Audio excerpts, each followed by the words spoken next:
It started with a mistake. An accidental email. A file that wasn't supposed to be seen by anyone outside of HR, let alone by someone like me, Julian Grant, Senior Operations Lead, 9 years deep in the trenches of this company. I was sipping lukewarm coffee in the break room when it popped up. Compensation Review Q1. No subject line, no encryption, no warning. Just sitting there in my inbox like it belonged. I clicked it out of reflex, expecting it to be something mundane. Another policy update, another holiday reminder. But it wasn't that. It was a spreadsheet. A brutal, color-coded, line-by-line ranking of every salary in the finance and operations division. I scrolled once.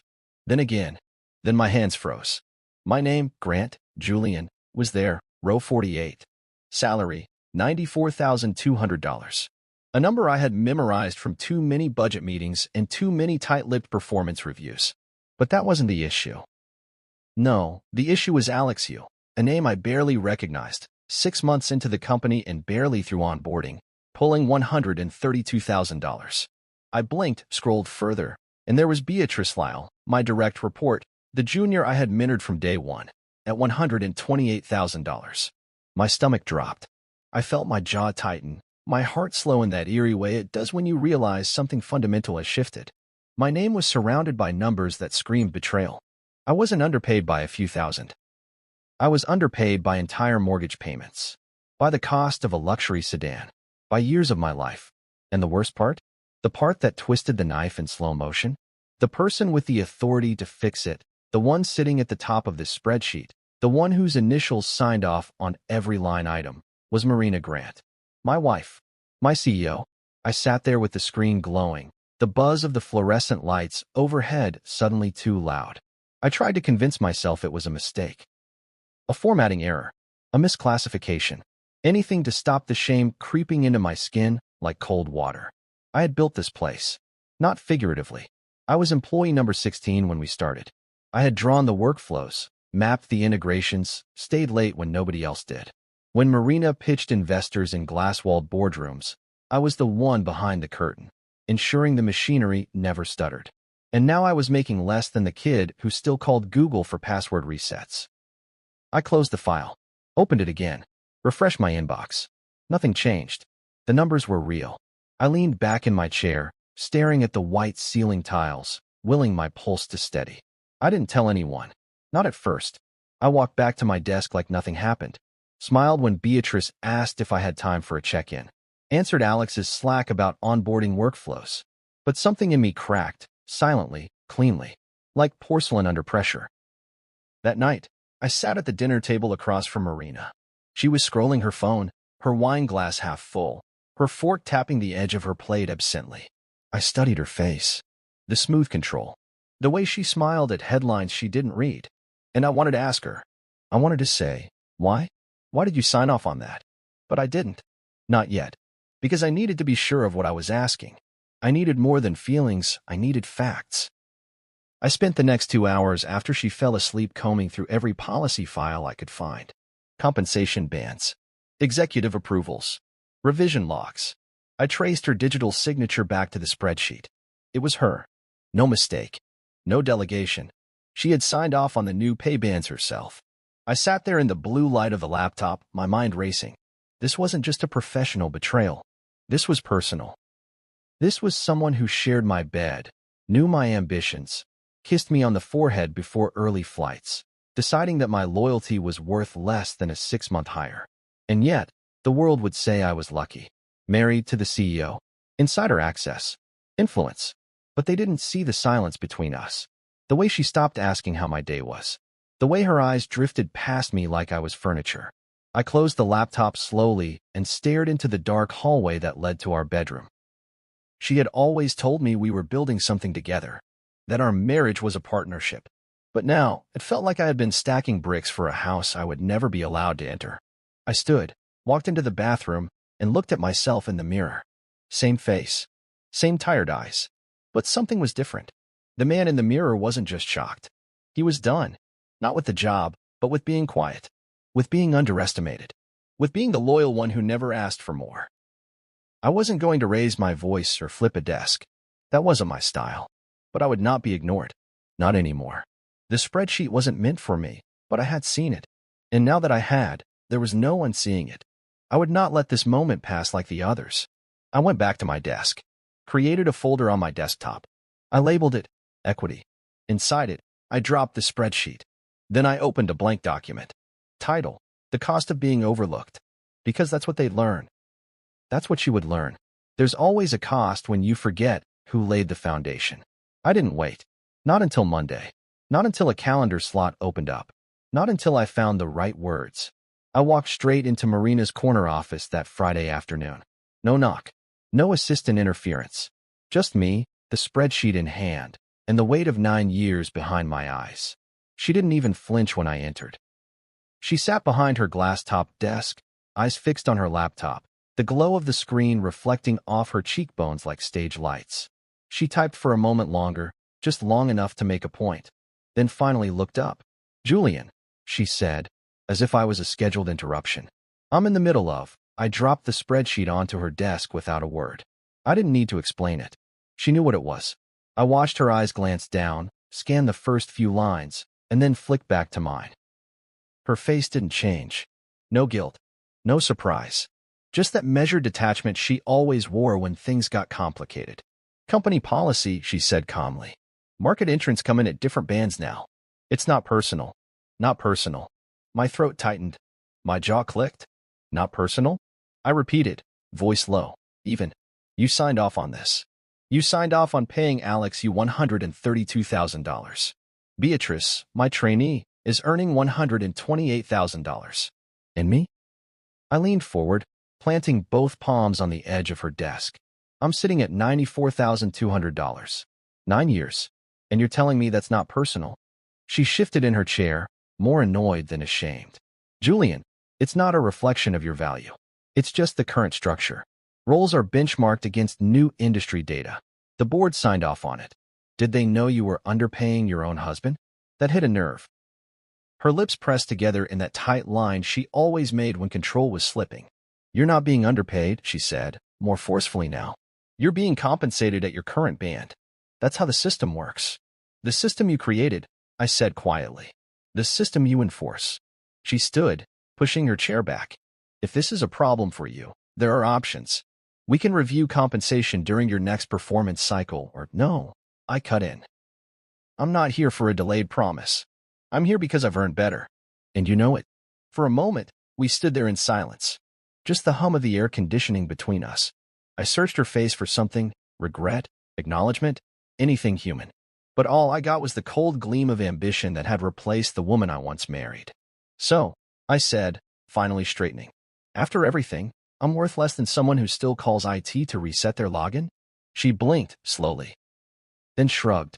Actually shrugged. Take it or leave it. My breath caught. I don't know what I expected. Some effort, some compromise, a moment of hesitation. But that phrase killed whatever small, foolish hope I still had.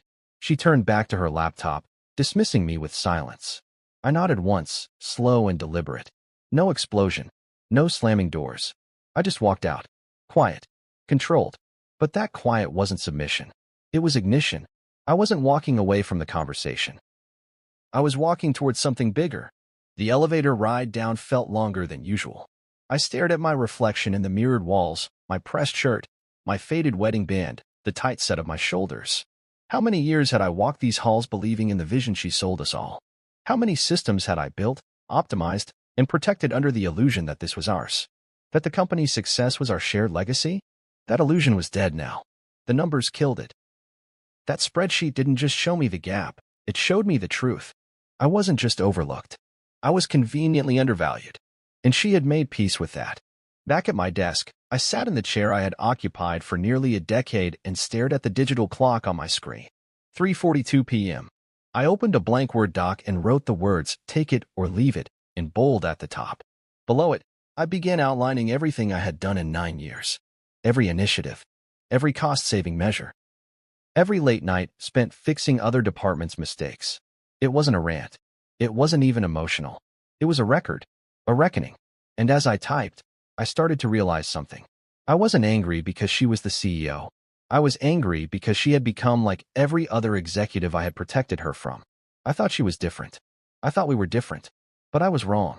The next morning, I didn't mention the conversation over breakfast.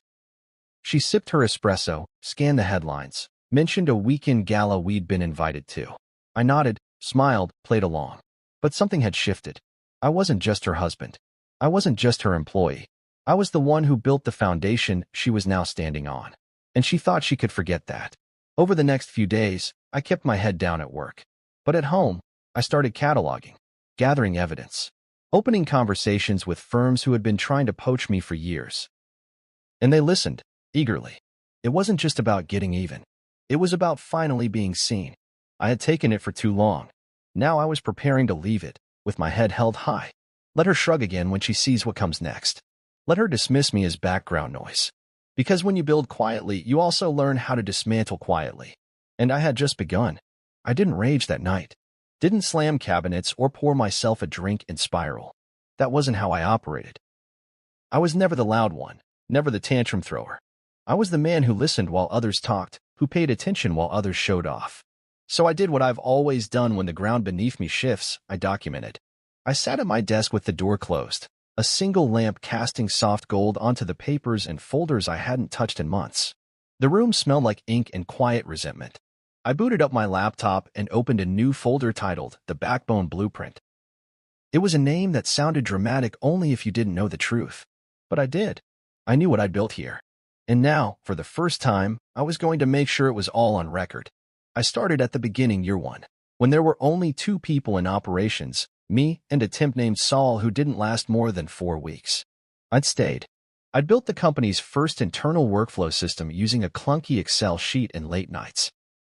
That first system had reduced vendor payment errors by 18%. I found the report that proved it and dropped it into the folder. Then came year 2, restructuring the distribution chain, negotiating new courier contracts that saved the company over $47,000. I uploaded scanned contracts, email threads, performance data, page after page. Year 3, layoffs. We lost 7 employees, including 3 on my team. Instead of pushing back or complaining, I rewrote every process to absorb their workload into mine.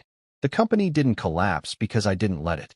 Year 4, I designed the client onboarding architecture from scratch. That one earned me a thank you email from Marina that simply said, "Nice work." No raise, no bonus, just that. I dropped it into the folder anyway. Documentation. I kept going until the file was 46 pages long. Not a resume, not a brag sheet, a blueprint. Cold, exact, irrefutable. The architecture of the company's stability, brick by brick, all laid by my hands. As the hours passed, my rage settled into something sharper: clarity. She hadn't just underpaid me. She had chosen to forget who had made her empire possible. And I had let her. Until now. Around midnight, I opened another tab and typed in the login for Stratus Core Ventures. We'd spoken before, once at a tech mixer, once over lunch that Marina didn't know about. They had been interested, but I hadn't been ready to leave. Loyalty, comfort, pride, call it what you want. It had kept me tethered, but not anymore. I uploaded my resume. I attached the backbone blueprint. I wrote a note. Let me know if you're still interested. I'm ready to move. It didn't take long. The next morning, there was a response from the managing partner, Alexei Hahn. The subject line said, "Let's talk today." By noon, we were on a call. 45 minutes later, I had a formal offer in my inbox. Senior Vice President of Systems Strategy, base salary $155,000, plus annual profit share and equity vesting over 3 years. I stared at the offer for a full minute. Not because I was surprised, they had always seen my worth. But because, for the first time in nearly a decade, I felt visible, valued. I printed the offer letter and clipped it to the back of the blueprint. I slid both into a Navy presentation folder. Clean. Simple. Professional. Then I added one more page, my formal resignation letter, effective immediately. I didn't include any dramatics. Just a single paragraph, clear and direct. I signed it, leaned back in my chair, and stared out the window. It was a bright morning, cloudless, deceptively calm. When you spend years building quietly, you begin to forget how loud truth sounds when it finally steps into a room. I didn't dress differently that day. I didn't change my gait. I walked through the building like I always did, calm, steady, invisible to the ones who didn't look closely. I passed Beatrice in the hallway. She smiled. "Morning, Julian." I smiled back. Morning. But inside, everything was shifting. I stopped outside Marina's office. Her assistant looked up, surprised. She's in a meeting. She'll want to take this, I said, holding up the folder. Without waiting, I pushed the door open. Marina looked up from a discussion with Malik Desai and Kyle Santos. Julian, she said, startled. We're in the middle of. I know, I said. I placed the folder on the center of the table, my resignation letter on top. But this couldn't wait. I didn't say anything else. Didn't explain or justify. I just turned and walked out. 10 steps. That's all it took to change the direction of a life. 10 steps out of that room, and I wasn't her employee anymore. I was a man who remembered his worth. The rest would follow. Because when the foundation shifts, it doesn't matter how high the tower reaches. Sooner or later, it all comes down. She didn't call, didn't email, didn't send a message through her assistant. She summoned. At 9:03 a.m., a calendar invite appeared, Boardroom 4C. 10 a.m. mandatory. Sent by Marina Grant. No subject line. No explanation. Just that. I stared at the screen, the cold professionalism of her tone like a slap I'd already seen coming. I accepted the invite without flinching. When the hour came, I walked through the corridor like a man headed to a courtroom, not a meeting. But it felt the same. The long hallway of floor-to-ceiling windows. The hushed tension of employees pretending not to know. I'd seen that look before, half curiosity, half relief that they weren't the ones walking into fire. Marina's assistant avoided eye contact as I passed. The door to the boardroom stood slightly ajar. I pushed it open and stepped inside. 4 of them were already seated. Marina at the head of the table, her posture rigid, her face more drawn than usual. Paul Santos, head of HR, nervously flipping a pen between his fingers. Trisha Bond, legal counsel, arms crossed so tight her knuckles were white. And Malik Desai, the COO, expression unreadable, eyes flicking between faces like a man calculating which way the wind might turn. My report sat in the center of the table. They'd printed it, all 46 pages. My resignation letter was clipped neatly on top, like a headline. Marina gestured toward the empty chair at the far end. Have a seat, Julian. I sat, calm, straight-backed. My heart wasn't racing. Not now. Not anymore. We've reviewed your resignation and the materials you left, she began, choosing her words with surgical precision. Before we proceed, I'd like to ask, why didn't you come to me directly about your concerns? I looked at her and almost laughed. Not because it was funny. Because it was insulting. I did, I said, voice low but steady. I walked into your office. Dropped that spreadsheet on your desk. You barely looked at it. You told me to take it or leave it. I left. The silence after that was sharp. Malik raised an eyebrow and turned slightly toward Marina. Is that true? She didn't answer right away. Just pressed her lips together and gave a small nod. Kyle stopped flipping his pen. Trisha cleared her throat. Let's move forward constructively, she said, as though we were discussing logistics, not betrayal. We've reviewed your contribution summary. Impressive work, Julian. And frankly, eye-opening. It's clear you've played a more significant role in the operational backbone than we fully appreciated. I said nothing. Just watch them. Let the discomfort stew. So what do you want? Marina finally asked. It was the question I'd been waiting for her. Not because I needed to be begged, but because they finally understood they weren't in control of this moment. 3 things, I said. First, my salary corrected to match market rate for my role, effective retroactively from the beginning of last fiscal year. I saw Malik glance at Marina again, surprised. Second, a formal title change to reflect the scope of what I actually manage. Executive Director of Operations. Kyle scribbled something. Trisha shifted in her chair. Third, I said, looking directly at Marina, a public internal statement committing this company to a full review of pay equity. Not just for me, for everyone. No more secrecy. No more spreadsheets hidden from the people who bleed for this place. Marina didn't blink, but her nails tapped against the table for a beat too long. That's a lot, she said. No, I replied. That's basic fairness. Trisha leaned forward. Julian, these are complex asks.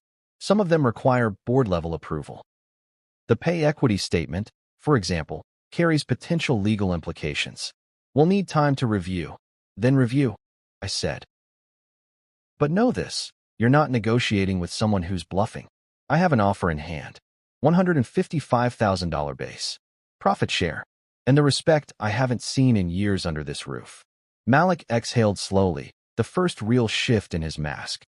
Straight as core. I nodded once. He looked impressed. They've been chasing top talent for months. They didn't have to chase me, I said. They just had to see me. Marina was quiet. Still.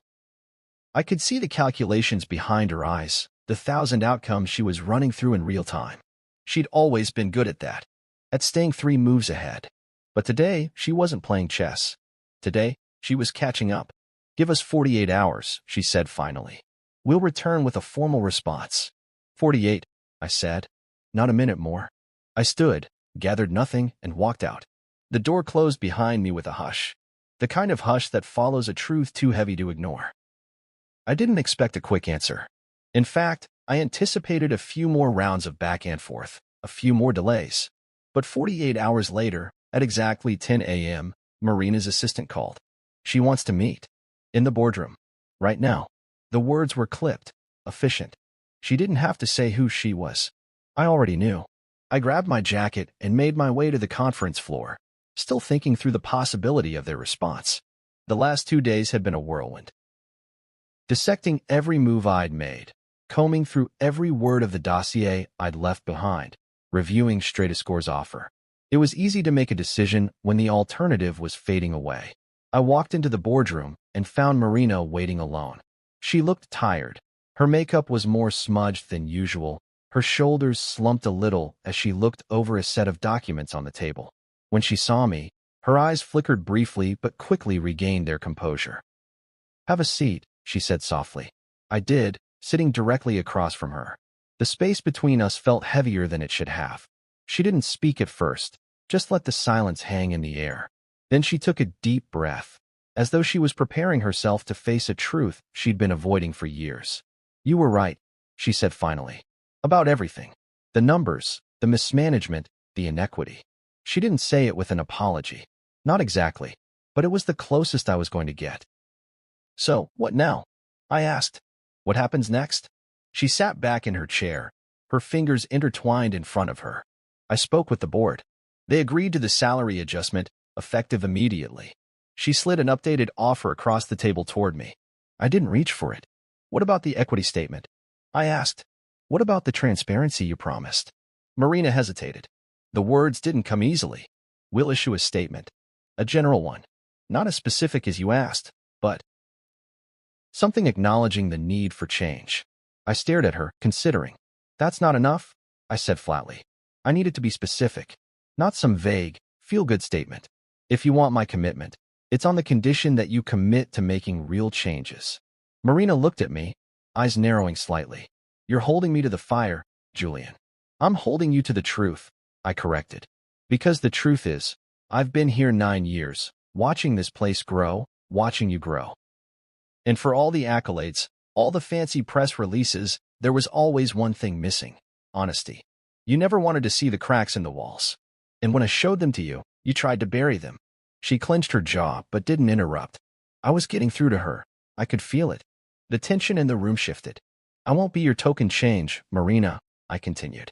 I won't be your success story for diversity or inclusion or whatever label you want to put on it. If I stay, you need to fix this place from the inside out. No more policy changes that only sound good on paper. I need proof. Marina was silent for a long moment, her eyes scanning my face as though she were looking for something, an expression, a gesture, anything that would let her know she wasn't losing everything. What if you stay? She asked, her voice quieter now. What if we do it your way? You're right. We've made mistakes. We've ignored issues that should have been addressed long ago. But if you stay, we'll make sure that we don't just talk about fixing it. We'll actually do it. I studied her face, trying to read what was really behind the words. There was something in her eyes, guilt, maybe, or something else I couldn't place. She wasn't offering me just a position anymore. She was offering something more, something personal. I folded my arms. You can't just say it. You have to prove it. And proving it means real action. Not a committee or a review, but tangible steps. A change in how you run this place, how you lead. She nodded, her posture softening just a fraction. Okay, she said. I'll commit to it. Starting with the statement. And, if you agree, we'll schedule an internal audit. A thorough one. I felt the shift in the air. This wasn't just about numbers anymore. It wasn't even just about the company. This was about something deeper, something personal. And the salary? I asked, just to ground the conversation back in reality. Marina opened the folder she'd set on the table and pulled out the offer letter. She slid it toward me. The salary increase is immediate, she said, her voice firmer now. Your new title is in effect immediately. As for the internal audit, if you're on board, it'll be a joint effort. We'll need you to lead the project. It was more than I'd hoped for, more than I'd expected, but the words didn't feel like a victory. Not yet. I'll need it in writing, I said.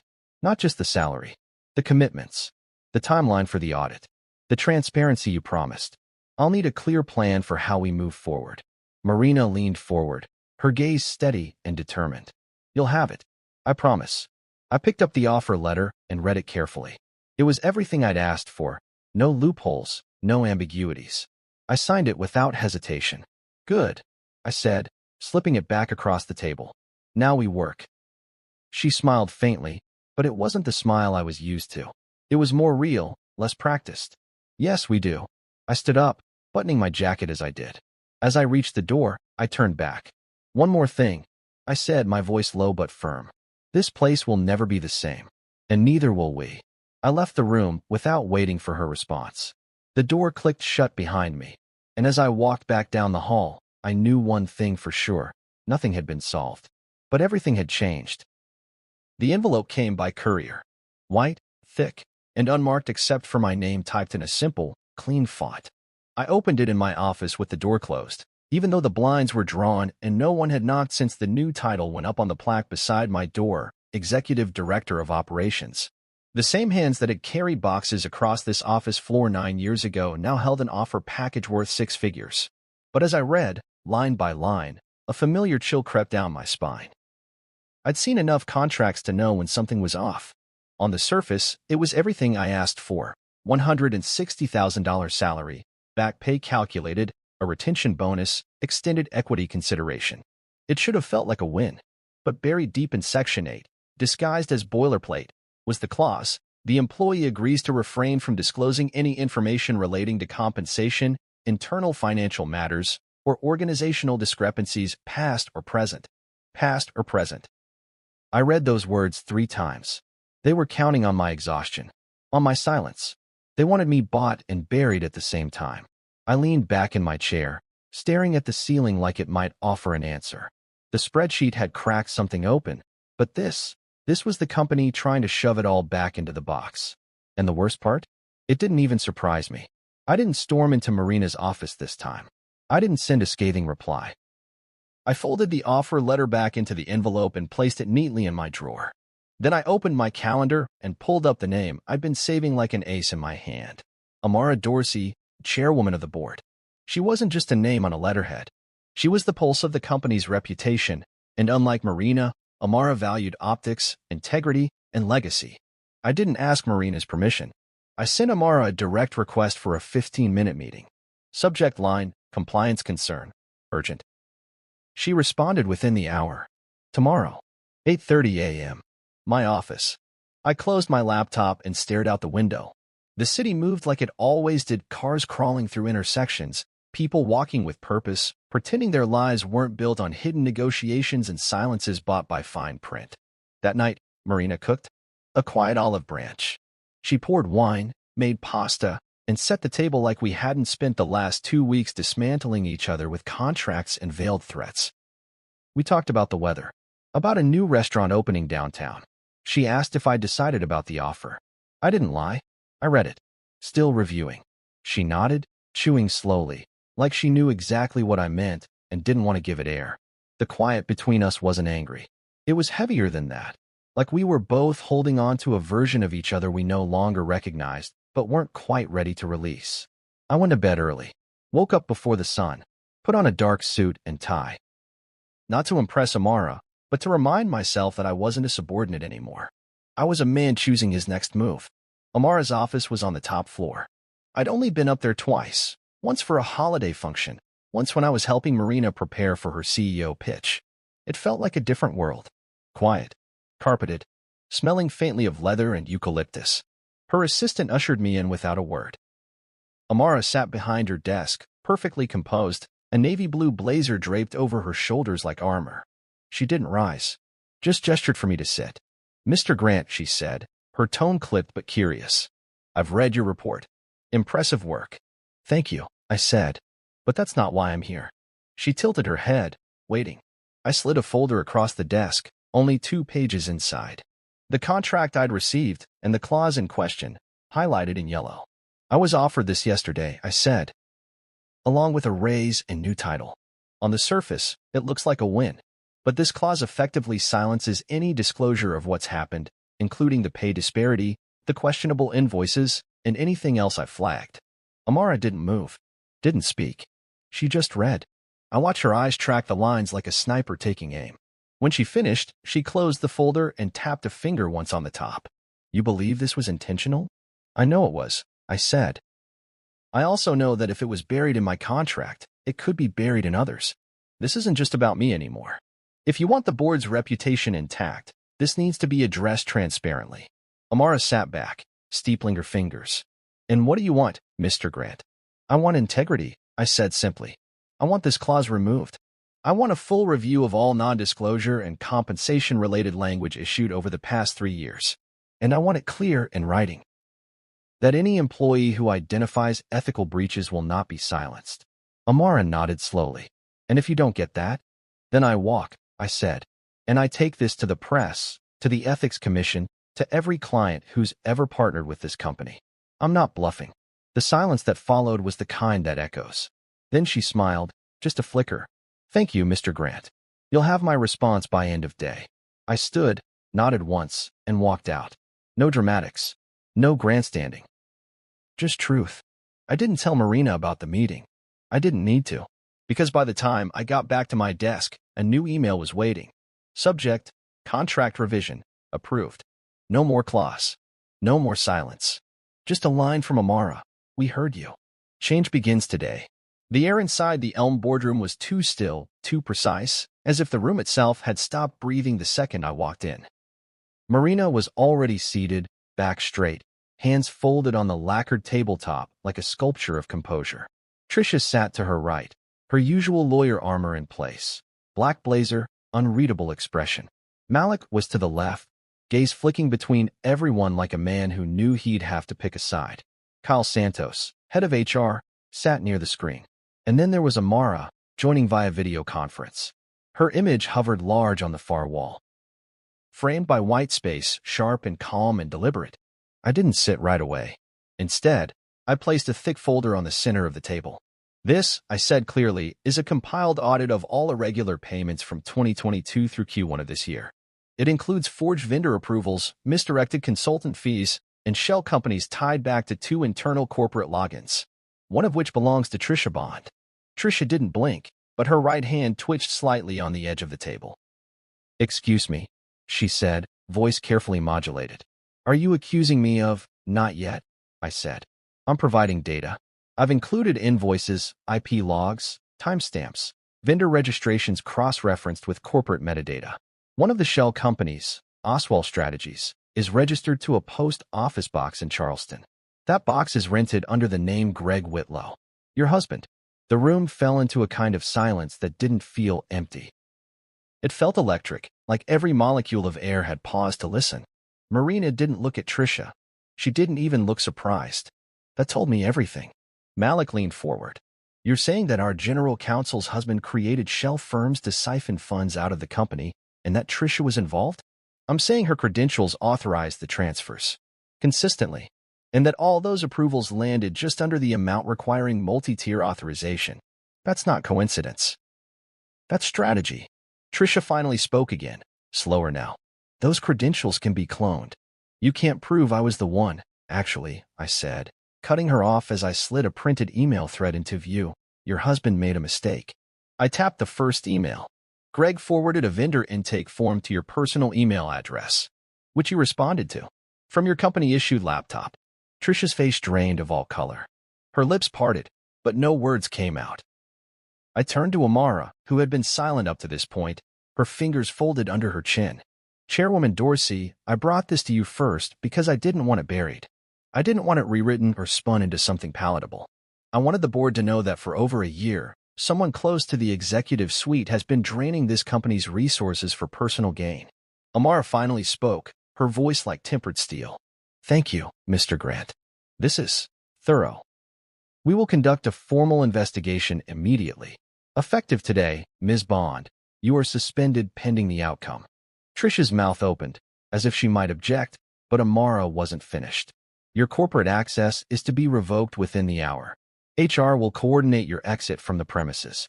You will not discuss this with anyone. Kyle was already reaching for his phone. Malik leaned back slowly, his eyes now on Marina.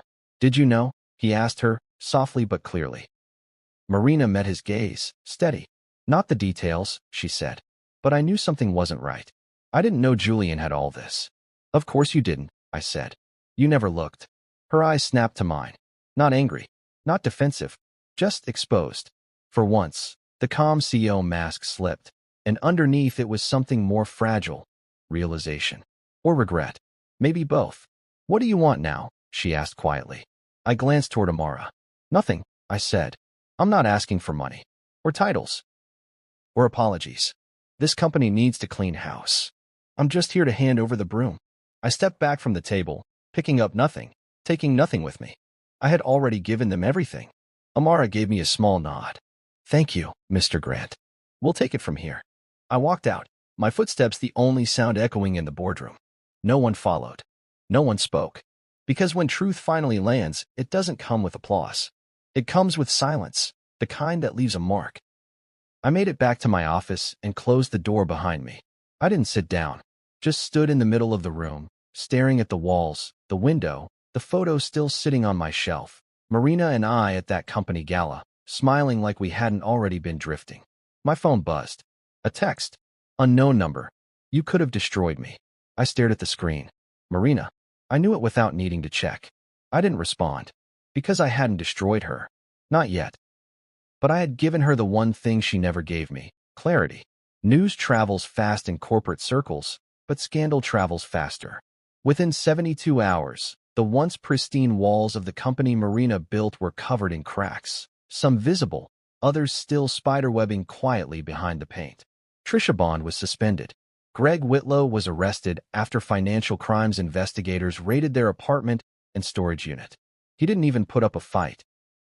The story made its way to the business blogs first, buried under sanitized phrases like executive misconduct and compliance breach. But anyone paying attention knew it was worse.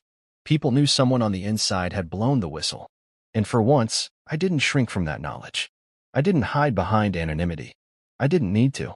The people who mattered already knew the truth. They knew it was me. They knew I had kept this place from going under long before anyone had the title or stomach to care. On the outside, Marina responded the way I expected, professionally, publicly, with crafted elegance. She stood at the press conference in a charcoal blazer, delivering her statement with poise. We are shocked and saddened by what appears to be a betrayal of trust at the highest level. While the legal process plays out, we are cooperating fully with authorities and initiating a full-scale audit to restore confidence and transparency. It was perfect. So perfect it didn't feel like a lie, just a shift of spotlight. One that conveniently placed her in the role of betrayed leader, rather than negligent executive. I didn't attend the press conference. I watched it from my new office at Stratus Core Ventures. The walls were clean, the air still unfamiliar but promising. There was no history here. No echoes. Just potential. They'd given me everything I'd been denied for years without making me ask twice: title, resources, autonomy, respect. And more than that, they listened. Not performatively. Genuinely. I introduced a transparent compensation model in my first 30 days. No secrecy, no silos, no whispers about who made what. Just clarity. One afternoon, as I finished walking through an onboarding session for 2 new hires, my assistant knocked softly. Call for you. She says she's Marina. I paused, just briefly. Then I took the call. Her voice came through softer than I remembered. Like someone trying not to rattle glass already cracked. I didn't know, she said. About Greg. About how deep it went. I should have looked closer. I leaned back in my chair, silent, letting her fill the silence because silence had taught me so much. You could have destroyed me, she whispered. You still could. I took a breath and let it out slowly. I didn't want to destroy you, Marina. I wanted you to see me. And when you didn't, I made sure everyone else did. She didn't reply. The line buzzed gently with everything we weren't saying. We both knew this wasn't just about the money or the betrayal. It was about the distance that had been growing for years. The dinners where we barely spoke. The meetings where she'd look through me. The quiet erasure of everything we'd once promised to build together. Are you happy now? She asked. A strange question, and not the one she meant to ask. I almost smiled. I'm free, I said. That's a kind of happiness. The silence that followed wasn't sharp this time. It was soft. Surrendered. Goodbye, Julian. I didn't say it back. I just ended the call. Because some goodbyes don't need to be spoken twice. The next week, Amara sent me a formal invitation to return. Interim CFO, she wrote. Stabilization period. 6 months. Full authority. It was flattering. It was generous. But I said no.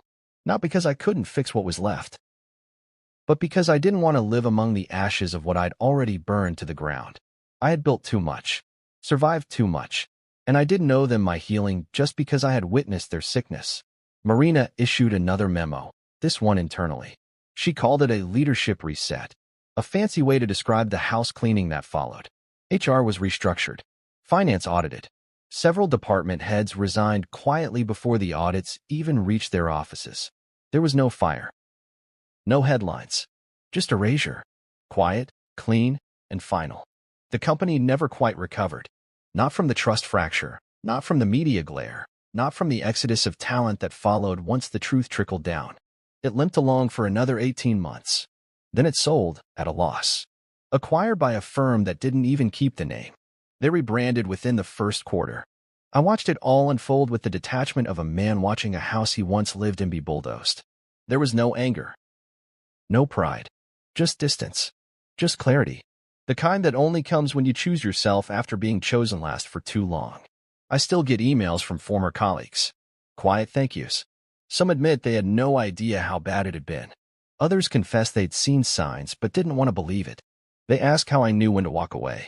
I tell them the truth. You don't always know. Sometimes you just hit a point where staying feels heavier than leaving. And then you leave. Even if you have to crawl. Even if your voice shakes. Even if your hands are still full of the work no one thanked you for. And when you do, you discover you were never weak for wanting more. You were just tired of being the one who always gave it. My first day at Stratuscore felt like breathing for the first time in years.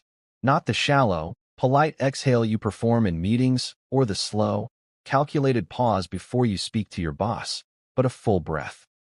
A chest-expanding, soul-returning kind of breath. The kind you forget is possible when you've spent too long surviving in rooms that slowly shrink around you. The office wasn't flashy. It didn't have rooftop gardens or espresso robots or the kind of meeting rooms named after philosophers.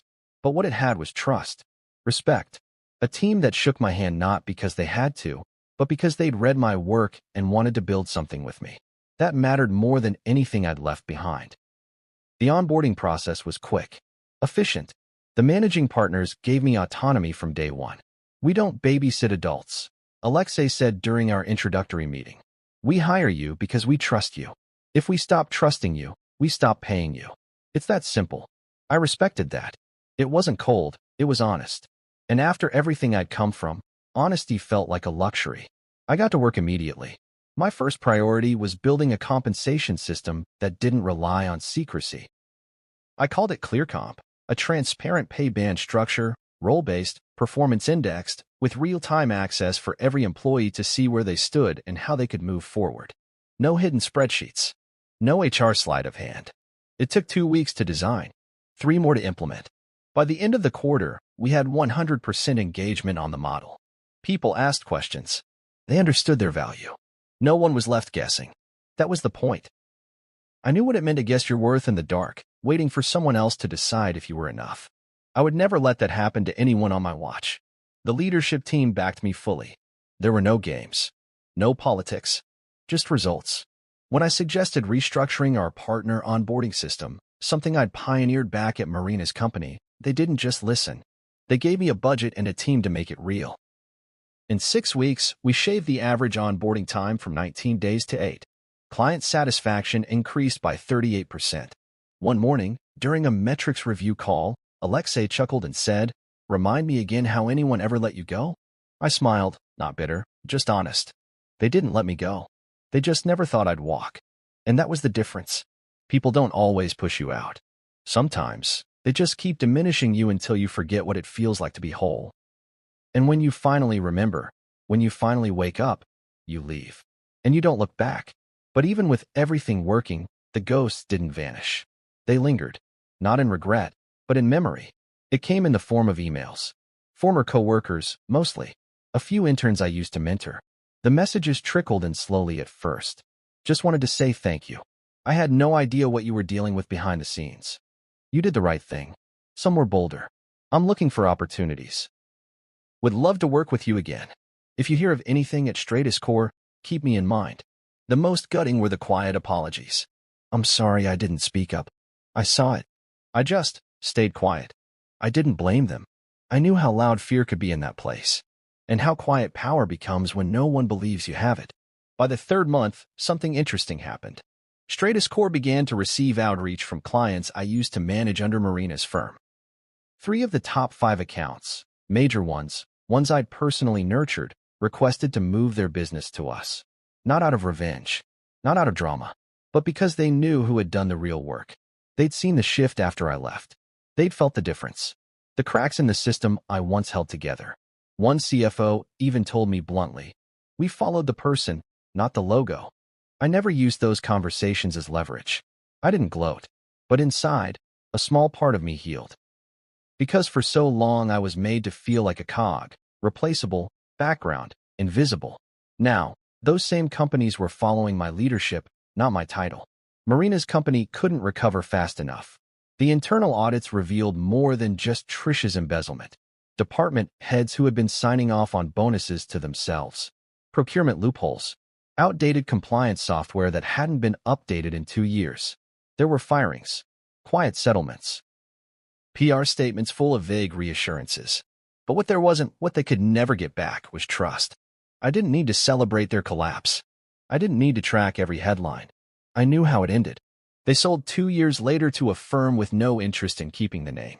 The new owners restructured, consolidated, and within 6 months, half the remaining employees were gone. Marina was no longer CEO by then. She stepped down quietly, before the board could make it loud. I never spoke to her again. Not after that last phone call. Not even when she emailed me months later. Just a single line. Was it worth it? I didn't respond.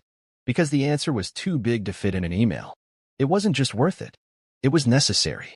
Walking away was survival. Exposing the truth was freedom. Rebuilding was redemption. And maybe that's what she never understood. For some of us, work isn't just about power. It's about purpose. It's about not having to shrink yourself to fit inside someone else's story. At Stratus Core, I began to thrive in ways I hadn't imagined. I launched 2 new internal programs, EquiTrack, which monitored team workloads and balanced project assignments, and the Contributor Credit Index, which gave employees visibility into how their work impacted company growth. Within 6 months, turnover dropped by 22%. Internal promotions rose by 31%. We didn't just retain talent, we respected it. One afternoon, while finalizing a proposal in the strategy room, I looked around at the glass walls, the whiteboards filled with ideas, the way people spoke freely and listened to one another. And I realized something. I wasn't chasing approval anymore. I wasn't proving anything. I had nothing left to prove. I was building. Again.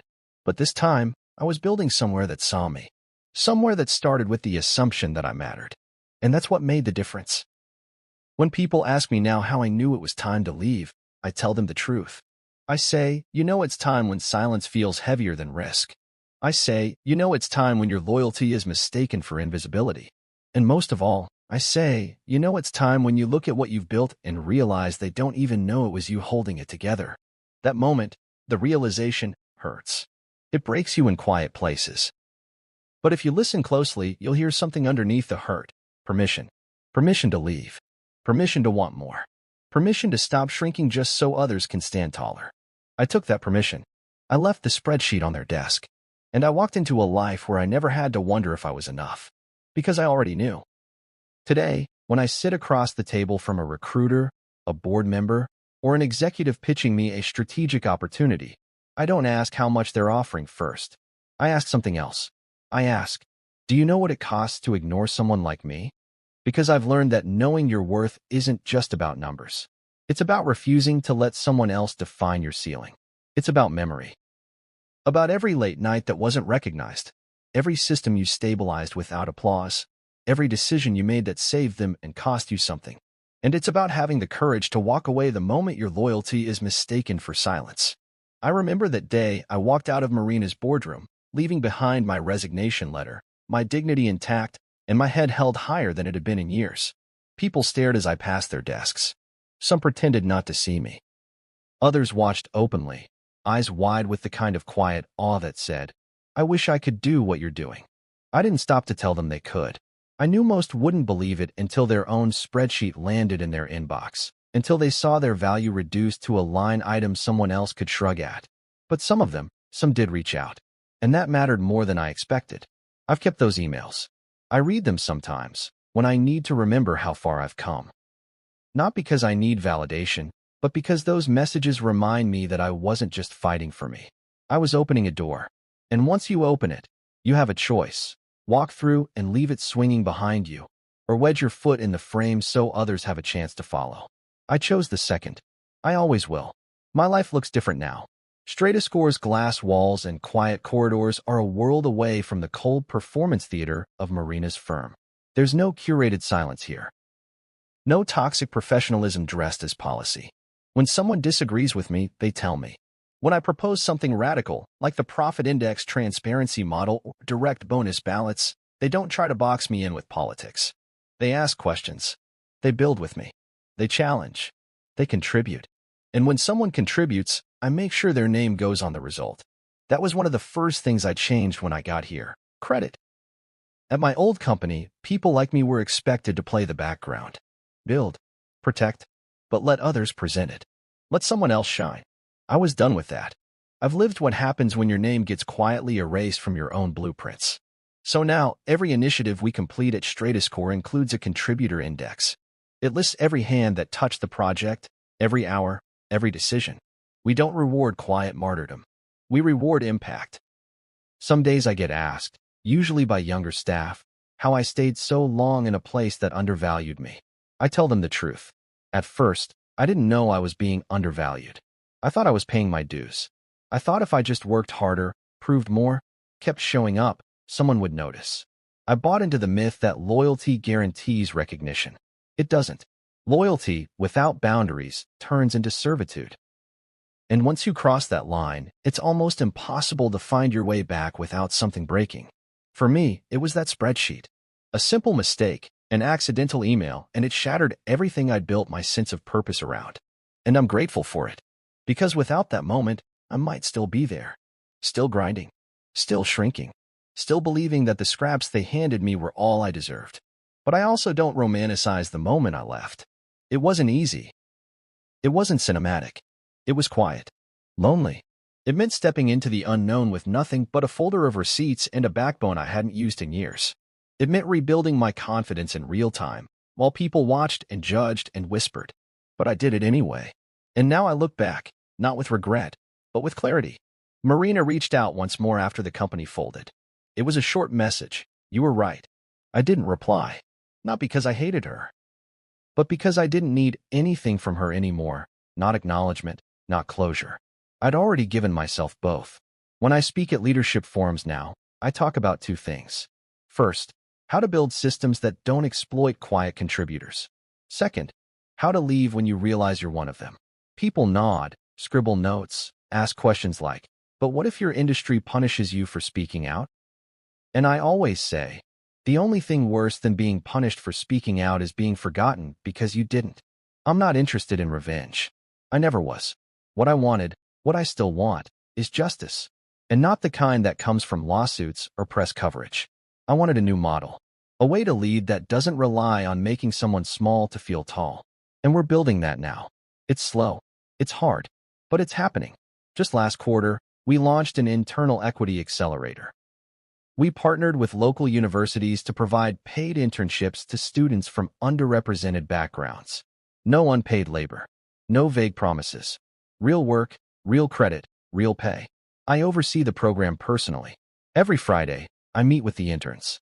I ask them what they're learning, what feels broken, what they'd do differently if they were in charge.